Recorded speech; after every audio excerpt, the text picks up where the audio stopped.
Greetings, traveller, and welcome to Synths at Bedtime with me, GetJervis. Today's excerpt comes from the rather delicious gothic horror, Dr. Jekyll and Mr. Hyde by Robert Louis Stevenson, and today's synthesizer is a rather fabulous Impulse Command by Analog Solutions. Dare you watch?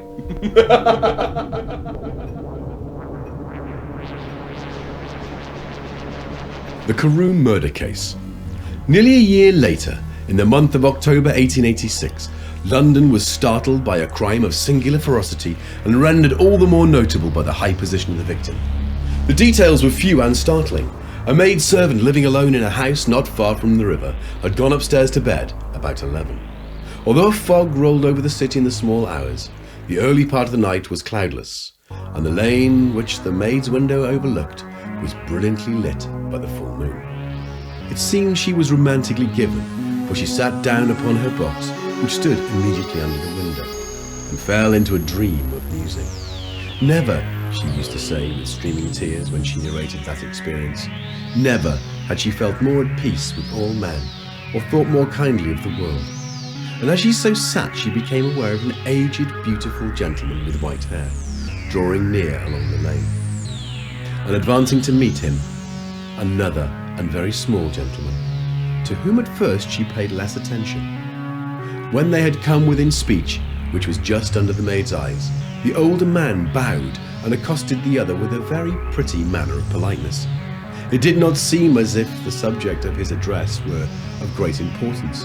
Indeed, from his pointing, it sometimes appeared as if he were only inquiring his way. But the moon shone on his face as he spoke, and the girl was pleased to watch it. It seemed to breathe such an innocent and old-world kindness of disposition, yet with something of Hyde too, as of a well-founded self-content. Presently, her eye wandered to the other, and she was surprised to recognize in him a certain Mr. Hyde, who had once visited her master and for whom she had conceived a dislike. He had in his hand a heavy cane with which he was trifling, but he answered never a word, and seemed to listen with an ill-contained impatience. And then, all of a sudden, he broke out in a great flame of anger, stamping with his foot, brandishing the cane, and carrying on, as the maid described it, like a madman. The old gentleman took a step back, with the air of one very much surprised and a trifle hurt, and at that Mr. Hyde broke out of all bounds and clubbed him to the earth. And next moment, with ape-like fury, he was trampling his victim underfoot and hailing down a storm of blows, under which the bones were audibly shattered, and the body jumped upon the roadway. At the horror of these sights and sounds, the maid fainted. It was 2 o'clock when she came to herself and called for the police. The murderer was gone long ago, and there lay his victim in the middle of the lane, incredibly mangled.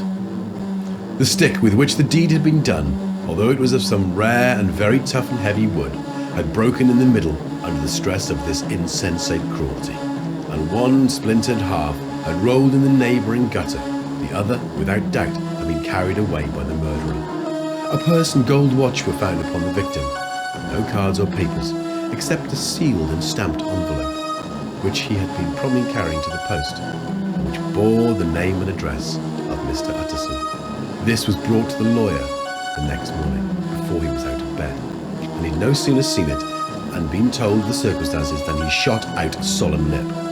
"I shall say nothing till I have seen the body," said he. "This may be very serious. Have the kindness to wait while I dress." And with the same grave countenance, he hurried through his breakfast and drove to the police station, whither the body had been carried.